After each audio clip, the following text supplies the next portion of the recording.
नमस्कार बंधुरा आपनारा देखছেন মি সিস্টার্স চ্যানেল। आज আমি আপনাদের সাথে শেয়ার করছি লাউয়ের এমন একটা সুস্বাদু রেসিপি যেটা খাওয়ার পর আপনার বাড়ির সবাই বারবার আপনাকে এটাই বানাতে বলবে। বেগুনের ভর্তা তো বাড়িতে অনেকবার বানিয়েছেন, একবার লাউয়ের ভর্তা বানিয়ে দেখুন। এটা এতটাই টেস্টি হয় যে লাউ দেখলে আপনার এই রেসিপির কথাই মনে পড়বে। তাহলে চলুন বন্ধুরা দেখে নেওয়া যাক আমার আজকের এই লাউ ভর্তার রেসিপি। লাউ ভর্তা বানানোর জন্য আমি এখানে একটা লাউ নিয়েছি। লাউ জল দিয়ে ধুয়ে ভালো করে পরিষ্কার করে নিয়েছি। আমরা এখন এই লাউয়ের খোসা ছাড়াবো না, খোসা সহ এই লাউ পুড়িয়ে নিতে হবে। যেভাবে আমরা বেগুন পোড়াই ঠিক সেইভাবে হাই ফ্লেমে ঘুরিয়ে ঘুরিয়ে লাউ পুড়িয়ে নেব। যতক্ষণ না পর্যন্ত লাউ পুরো কালো হয়ে যাচ্ছে তত সময় পর্যন্ত লাউ ভালো করে পুড়িয়ে নিতে হবে। লাউ পুড়িয়ে ভর্তা বানালে লাউয়ের ভর্তা একটা স্মোকি ফ্লেভার আসবে, আর তাতে এই সবজির টেস্ট অনেক গুণ বেড়ে যাবে।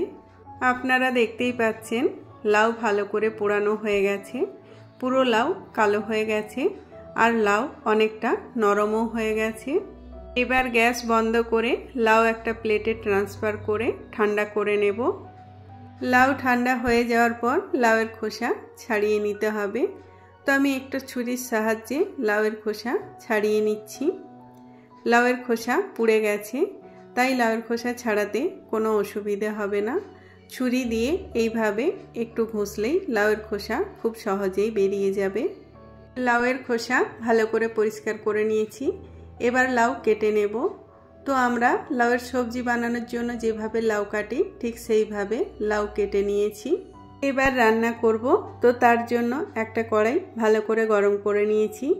আর এই কড়াইয়ের মধ্যে দিয়ে দিচ্ছি বড় চামচের 2 চামচ সাদা তেল। তবে আপনি এটা যে কোনো তেল বা ঘিতে বানাতে পারেন। তেল যখন ভালো করে গরম হয়ে যাবে, তেল থেকে ধোঁয়া উঠতে শুরু করবে, সেই সময় গ্যাসের ফ্লেমটাকে লো করে তার মধ্যে দিয়ে দিতে হবে ছোট চামচের 1 চামচ গোটা জিরে। জিরে যখন ভালো করে ভাজা হয়ে যাবে, জিরের কালার ব্রাউন হয়ে যাবে, সেই সময় এর মধ্যে দিয়ে দিতে হবে আদা আর রসুন বাটা। তো আমি এখানে দিলাম ছোট চামচের 1 চামচ আদা বাটা আর ছোট চামচের 1 চামচ রসুন বাটা। আদা আর রসুন ভালো করে ভেজে নিতে হবে। আদা আর রসুন ততক্ষণ পর্যন্ত ভাজতে হবে যতক্ষণ না পর্যন্ত আদা আর রসুনের কাঁচা গন্ধ চলে যাচ্ছে। আদা আর রসুন ভালো করে ভাজা হয়ে গেছে, আদা আর রসুনের কাঁচা গন্ধ চলে গেছে। এবার আমি এর মধ্যে দিয়ে দিচ্ছি 2টো কাঁচা লঙ্কা কুচি। ঝালটা আপনি আপনার স্বাদ অনুযায়ী কম বেশি করে নেবেন। এবার আমি এর মধ্যে দিয়ে দিচ্ছি মিডিয়াম সাইজের 2টো পেঁয়াজ মিহি করে কুচোনো। পেঁয়াজ দেওয়ার পর গ্যাসের ফ্লেমটাকে মিডিয়ামে করে পেঁয়াজ ভালো করে ভেজে নিতে হবে। পেঁয়াজ ততক্ষণ পর্যন্ত ভাজতে হবে যতক্ষণ না পর্যন্ত পেঁয়াজ হালকা ব্রাউন হয়ে যাচ্ছে। পেঁয়াজ হালকা ব্রাউন হয়ে গেছে আর নরমও হয়ে গেছে। এবার আমি এর মধ্যে দিয়ে দিচ্ছি টমেটো।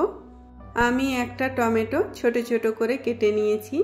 আপনি চাইলে টমেটোর পিউরি বানিয়েও দিতে পারেন।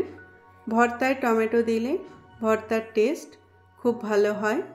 টমেটো সব কিছুর সাথে ভালো করে মিশিয়ে নিয়ে টমেটো ততক্ষণ পর্যন্ত ভাজতে হবে যতক্ষণ না পর্যন্ত টমেটো নরম হয়ে যাচ্ছে। টমেটো ভালো করে নরম হয়ে যাওয়ার পর এর মধ্যে দিতে হবে গুঁড়ো মশলা।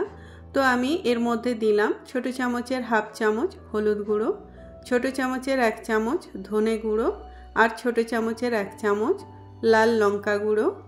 গুঁড়ো মশলা দেওয়ার পর গ্যাসের ফ্লেমটাকে লো টু মিডিয়ামে করে সব কিছু ভালো করে ভেজে নিতে হবে। আমি এর মধ্যে সামান্য জল দিয়ে দিলাম যাতে মশলাগুলো পুড়ে না যায়। এবার এই সব কিছু ততক্ষণ পর্যন্ত ভেজে নেব যতক্ষণ না পর্যন্ত সাইড থেকে তেল ছাড়তে শুরু করছে। আপনি যদি নিরামিষ ভর্তা বানাতে চান তাহলে পেঁয়াজ আর রসুন বাদ দিয়ে এটা বানাতে পারেন, তাতেও কিন্তু এটা খেতে খুব টেস্টি হবে। মশলা ভালো করে ভাজা হয়ে গেছে, সাইড থেকে তেল ছাড়তে শুরু করেছে। এবার আমি এর মধ্যে দিয়ে দিচ্ছি ছোট ছোট করে কেটে রাখা লাউ, পরিমাণ মতো নুন আর সামান্য চিনি। সব কিছু ভালো করে মিশিয়ে নেওয়ার পর মিডিয়াম ফ্লেমে লাউ কিছু সময় কষে নিতে হবে। তারপর গ্যাসের ফ্লেমটাকে লো করে এটা ঢাকা দিয়ে ততক্ষণ পর্যন্ত রাখতে হবে যতক্ষণ না পর্যন্ত লাউ খুব ভালোভাবে সেদ্ধ হয়ে যাচ্ছে। আপনার যদি মনে হয় ভর্তা ড্রাই হয়ে গেছে তাহলে আপনি এখানে সামান্য জল অ্যাড করতে পারেন। 10 মিনিট পর ঢাকাটা খুলে নিলাম। লাউ খুব ভালোভাবে সেদ্ধ হয়ে গেছে। লাউ ভর্তা ভাত, রুটি, পরোটা সব কিছুর সাথেই খেতে খুব ভালো লাগে। এবার আমি এর মধ্যে দিয়ে দিচ্ছি সামান্য ধনেপাতা কুচি। ধনেপাতা ভর্তার সাথে ভালো করে মিশিয়ে নিয়ে গ্যাস অফ করে এবার এটা আমি নামিয়ে নেব। লাউ ভর্তা সার্ভ করার জন্য রেডি। তো বন্ধুরা, আমার এই রেসিপি যদি আপনাদের ভালো লাগে তাহলে একটা লাইক করবেন, ভিডিওটা আপনার পরিচিত সবার সাথে শেয়ার করবেন, আর চ্যানেলের নতুন বন্ধুরা চ্যানেলটা সাবস্ক্রাইব করে আমাদের পাশে থাকবেন।